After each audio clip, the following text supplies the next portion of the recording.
Going into 28 years later, The Bone Temple, my expectations were honestly pretty low. I absolutely adore 28 Days Later. It's a landmark horror film, terrifying, grounded, and emotionally brutal. And I'll go to bat for 28 Weeks Later any day of the week. That movie is criminally underrated with some of the most intense opening minutes in horror history. So when 28 years later finally arrived, I was beyond excited, only to be completely crushed by how dull, confusing, and baffling that return ended up being. The story felt lifeless, the tone was all over the place and not ending. I generally couldn't believe what I was watching. Suddenly we're introduced to these borderline Power Rangers style characters flipping around and mowing down infected like it's a superhero movie. It wasn't tense, it wasn't scary, it was unintentionally hilarious. I walked out completely deflated. So when The Bone Temple was announced as the second chapter in this trilogy, my expectations were extremely cautious. It's still part of the same overacting story, one that I didn't love in the previous film, and I was worried it will double down on everything that didn't work. But somehow, and this genuinely surprised me, I was borderline shocked by how much I enjoyed this movie. Not just it's better than the last one, but actually good. In fact, it's way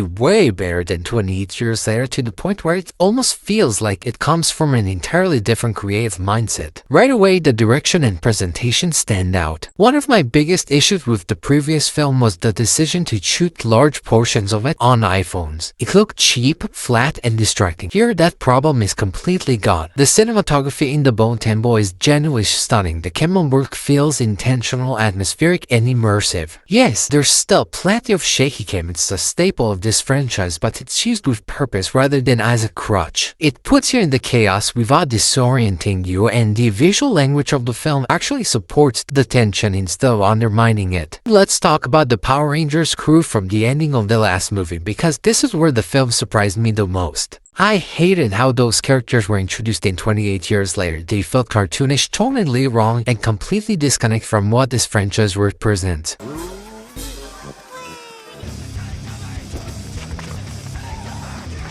Somehow, The Bone Temple actually redeems them. They're grounded, restrained, and used far more intelligently. In retrospect, and I can't believe I'm saying this, the ending of the previous film works better because of how this movie reframes those characters. The trailers and ending of 28 years later made it feel like trilogy was about to pivot into full-on action comedy. But The Bone Temple shuts that idea down hard. You can feel the director saying, no, this is still horror. A huge reason the movie works is the direction by Nia DaCosta. She is a genuinely talented filmmaker, and this movie proves it. I loved her Candyman reboot, and it's frustrating how often people give Jordan Peele all the credit when DaCosta's direction was a massive part of why that movie worked. Yes, the Marvels didn't land for me at all. I thought it was abysmal, but it's becoming increasingly clear that it wasn't her movie. She's even said as much herself, and watching The Bone Temple, you can see her voice all over it. The pacing, the tone, the restraint, this is a confident, controlled piece of filmmaking. The gore is another area where the movie shines. I'm not someone who just wants gore for gore's sake, but when it's used properly, it can be incredibly effective. And here it absolutely is. There are a couple of scenes, especially one set in a barn, that are brutal, intense, and generally unsettling. The violence feels purposeful, shocking without being exploitive, and it brings back that visceral edge the franchise was missing. The core of the story revolves around Dr. Kelson and the Alpha Zombie, and on paper this sounds ridiculous. A massive infected monster bonding with a human scientist, that could have gone so wrong. The execution is shockingly effective. Kelson's attempt to humanize the Alpha, to understand what's left of the person that inside the monster, gives the film an emotional center it desperately needed. It's strange, unsettling, and oddly touching in places, and it works far better than it has any rights to. The final 30 minutes of the film are easily the strongest stretch. I won't spoil specifics, but the movie fully locks in here. It's tense, wild, and weirdly funny in a way that still feels appropriate to the franchise. I was genuinely engaged, smiling at moments, and fully on board with what the film was doing. And then there's the ending, featuring a massive character return from the first film. I won't spoil who it is, but I will say this. I actually cheered. It's ended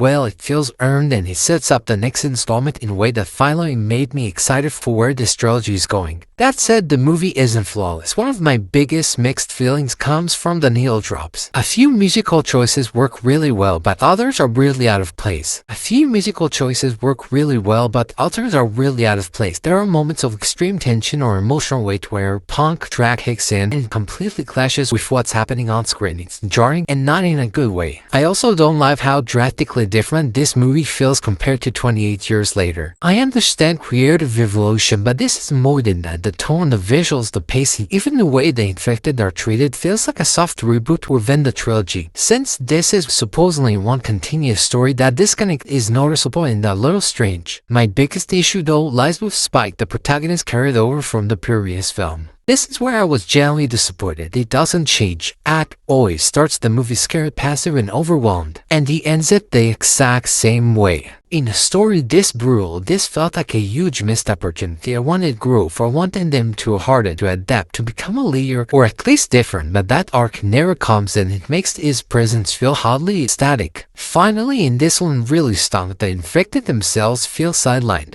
Why? Why? Why?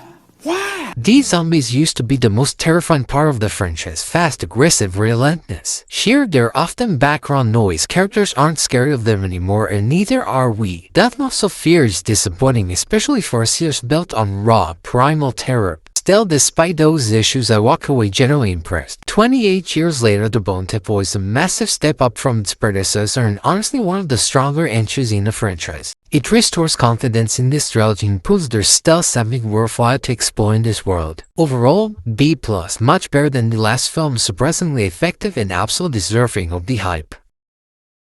And yeah, those are my full thoughts on 28 years later, The Bone Temple. I'm really curious to hear what you all thought about it. Did it completely win you over like it did for me, or are you still mixed on where this trilogy is heading? Did the character choices, the tone shift, and the ending work for you? Or did it feel too different from what you wanted out of a 28 Days Later sequel? Let me know your thoughts. I genuinely want to talk about this one. Thanks for sticking through this long review. I really appreciate it, and as always, I'll see you in the next one.